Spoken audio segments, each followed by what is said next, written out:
السلام عليكم مشاهدي الكرام، كنتمنى تكونوا كلكم بخير وعلى خير، ومرحبا بكم في فيديو جديد. اليوم ان شاء الله غادي ندير لكم وصفه خاصه بالكوتي، وهي عباره عن بسبوسه تشيز كيك كتجي طبقات. كنتمنى هاد الوصفه تنال اعجابكم، ونخليكم تاخذوا المقادير والطريقه وفرجه ممتعه.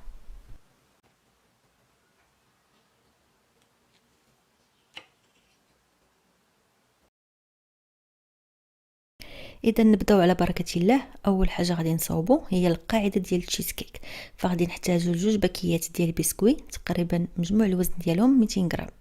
كناخذهم وكنطحنهم مزيان، ثم كنضيف عليهم 3 معالق كبار ديال الزبده مذوبه ما يعادل 60 غرام.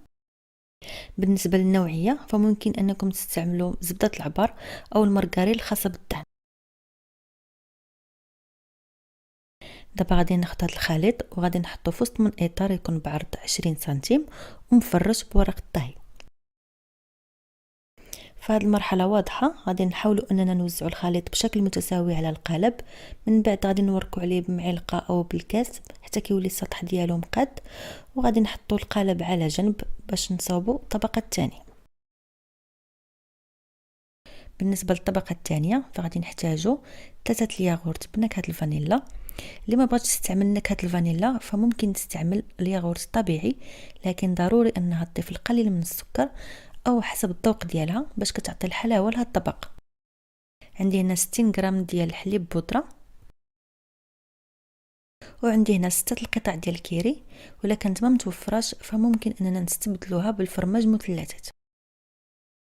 دابا غادي نطحنوا هذا الخليط مزيان وغادي نكبوه فوق من القاعده اللي سبق لنا صوبنا. في هذه المرحله غادي نكونوا سخنا الفران على 170 درجه اللي هي حراره متوسطه، وغادي ندخلوه يطيب في اسفل الفرن. غادي نشعلوه عليه غير من الفوق حتى كيشد في راسو. كتعرفوه طاب منين كتقيسوا بصبعكم وما كيلصقش فيه. حتى كطيب الطبقه الثانيه ديال التشيز كيك، عاد غادي نبداو في الطبقه الثالثه اللي غادي نحتاجوا ليها 1 ياغورت فاني، نص علبه ياغورت سكر، نص علبه ياغورت زيت، بيضه واحده، معلقه صغيره قشره الحامض، علبه ياغورت سميده رقيقه، واخيرا معلقه صغيره من الخميره الكيماويه. غادي نخلط هادشي مزيان مع بعضه وغادي نكبو فوق من الطبقه ديال التشيز كيك اللي طيبت.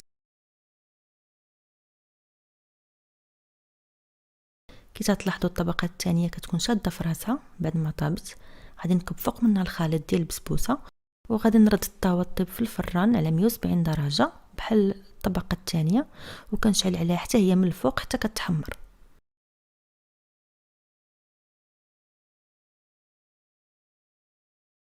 تبقات لنا دابا الطبقه الاخيره وهي طبقه الناباج. فغادي نحتاجوا لعلبه ياغورت سكر، ربع علبه ياغورت ما. كندير هذا الخليط يطيب على عافيه متوسطه حتى كيولي عندنا كراميل. خاصنا نحصلوا على بحال هذا اللون ديال الكراميل. دابا غادي نضيف عليه علبه ياغورت ماء ساخن او دافي.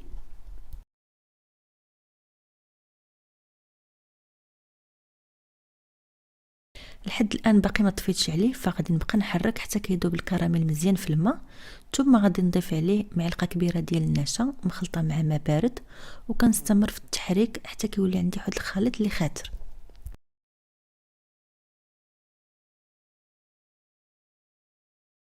ها هو الخليط ختر ولا تقريبا بحال الناباج.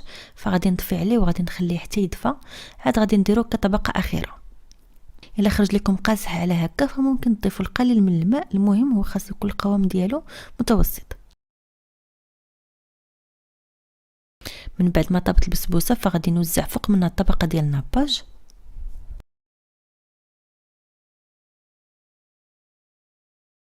واخيرا كندير خطوط بالشكلاط الابيض اللي ذوبته وضفت عليه القليل من الزيت.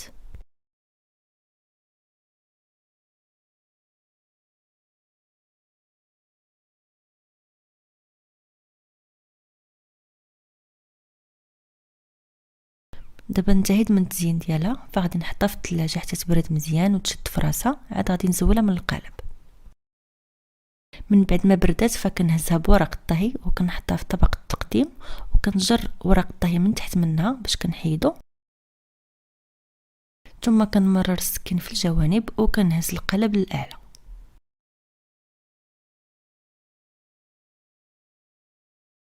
وهو الشكل ديالها كتجي جميله ولذيذه كذلك، وراه سهله وخفها بعض المراحل. وهكذا نكون وصلنا لنهايه الفيديو. كنتمنى هاد البسبوسه تكون نالت اعجابكم. اللي عنده سؤال او ملاحظه تخليه ليا في كومونتير، ان شاء الله نجاوبها عليه وبالصحه والراحه.